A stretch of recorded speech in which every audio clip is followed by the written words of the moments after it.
नमस्कार दोस्तों, मैं हूं श्रीधर राव। आप देख रहे हैं नेताजी डॉट लाइव। आइए इस कड़ी में देखते हैं क्या कह रहे हैं आपके पसंदीदा नेताएं। जहां तक की बात है, नेताजी डॉट लाइव के माध्यम से हम हमेशा आपके पसंदीदा नेताओं के दिए गए वक्तव्य भाषण आप तक पहुंचाने की कोशिश करते हैं, लेकिन कभी कभी हम आप ही के नेताओं की पार्टियों के किए गए क्रियाकलापों का भी खुलासा करते हैं।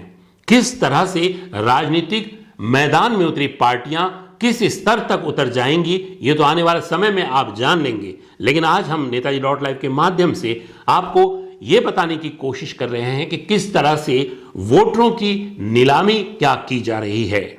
क्या नीलाम चढ़ गए हैं छत्तीसगढ़ के वोटर? नीलाम शब्द अपने आप में एक प्रतियोगी शब्द है।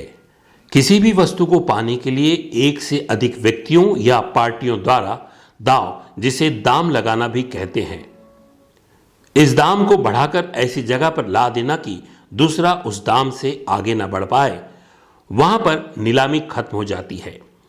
सबसे अधिक दाम लगाने वाले के हक में हो जाती है। चुनाव का मौसम है।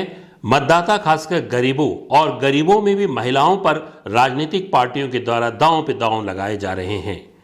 यत्र नारी पूज्यते तत्र देवता विराजते हमारी संस्कृति का आदर्श है। इस आदर्श की हर राजनीतिक पार्टियां धज्जियां उड़ाते हुए दिख रही है। यह आम बात है कि पुरुष प्रधान समाज में महिलाएं पुरुष के भरोसे रहती है। महिलाएं खासकर आर्थिक रूप से पुरुष पर निर्भर होती है। घर बार चलाने के अलावा महिलाओं को अनेक व्यक्तिगत कामों के लिए पैसों की जरूरत होती है। मौके पर पैसे नहीं मिलने पर महिलाओं को अभाव से जूझना पड़ता है। इस अभाव को हर राजनीतिक पार्टियां पकड़ चुकी है। वर्ष 1990 के दशक से महिलाओं को ध्यान में लाने की प्रक्रिया राजनीतिक दलों ने खासकर शुरू की। आंध्र प्रदेश में तत्कालीन फिल्मी कलाकार, जो बाद में मुख्यमंत्री बने, महिलाओं को चावल और मुफ्त में मंगलसूत्र देने की घोषणा कर सरकार बना लिए। जयललिता ने एक कदम और आगे बढ़कर मुफ्त में इलेक्ट्रिकल इंडक्शन के साथ चौके के सामान और घरेलू सामानों के साथ साथ पंखा देना भी शुरू कर दिया। भाजपा ने राशन कार्ड में महिलाओं को मुखिया बना दिया एवं 1 रुपए किलो में चावल अब मुफ्त में और उज्ज्वला योजना में घरेलू गैस कनेक्शन दे दिया। सामाजिक सुरक्षा के नाम पर शुरू पेंशन 100 रुपए से बढ़कर 500 रुपए तक पहुंच गई। बेटियों के लिए अनेक कल्याणकारी योजनाएं चल रही है। उत्तर प्रदेश में मुफ्त में स्कूटर की योजना भी आई थी। गर्भवती से लेकर मातृत्व लाभ पाने वाली महिलाओं के लिए योजनाओं की ढेर है। इस बार किसी भी स्थिति में महिलाओं के वोट पाने के लिए सारी पार्टियां टूट पड़ी है। एक पार्टी 500 रुपए में सिलेंडर दे रही है तो दूसरी 450 रुपए में देने वाली है। एक पार्टी सालाना 12,000 देने की घोषणा करती है तो दूसरी 15,000 देने का संकल्प कर रही है। तो गृह लक्ष्मी योजना हम लागू करवो, जब साल में 15,000 रुपया प्रत्येक महिला दे जाए।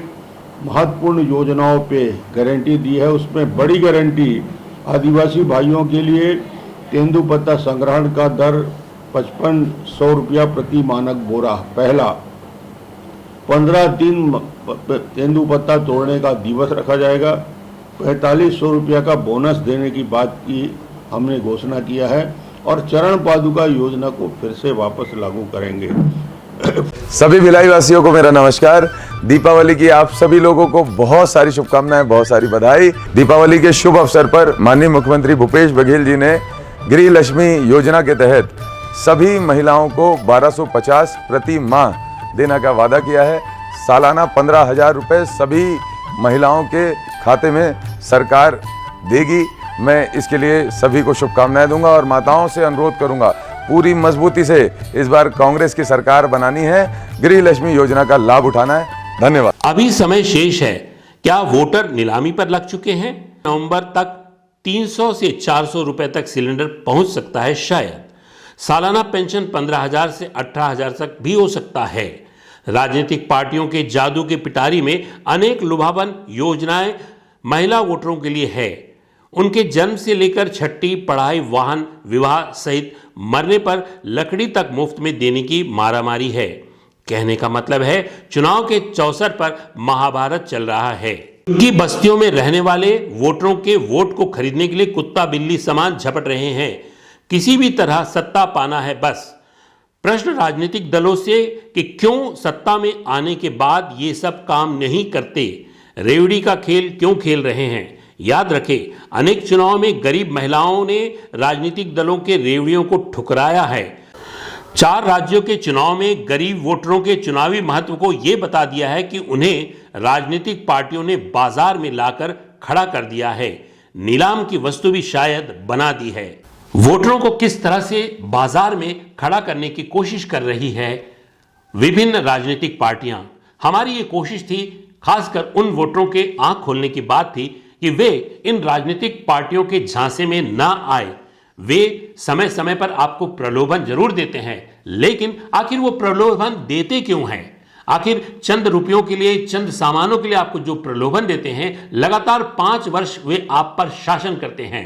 उनकी सरकार लगातार 5 वर्ष तक चलती है और इसके एवज में राजनीतिक पार्टियां जिनकी सरकार होती है, आपको पता है कि किस तरह से भ्रष्टाचार में लिप्त होती है, किस तरह से अरबों के घोटाले करने की उनको स्वीकृति मिल जाती है। आप अपने वोट के जरिए जिन राजनेताओं को जिताते हैं, ये जरूरी नहीं है कि उनमें से सभी के सभी ईमानदार हों, लेकिन जिस तरह से पार्टियां रेवड़ियां बांट रही है, जिस तरह से पार्टियां आश्वासन दे रही है, वे सत्ता में आने के बाद यह आश्वासन क्यों नहीं देती? आप उनसे पूछिए कि आपको, आपके वोट को क्या वो खरीदने आए हैं? क्या वोटर छत्तीसगढ़ का बिकाऊ है? राजनीतिक पार्टियों के मुंह में तमाचा तभी पड़ेगा जब सही व्यक्ति चुन के सदन में जाएगा।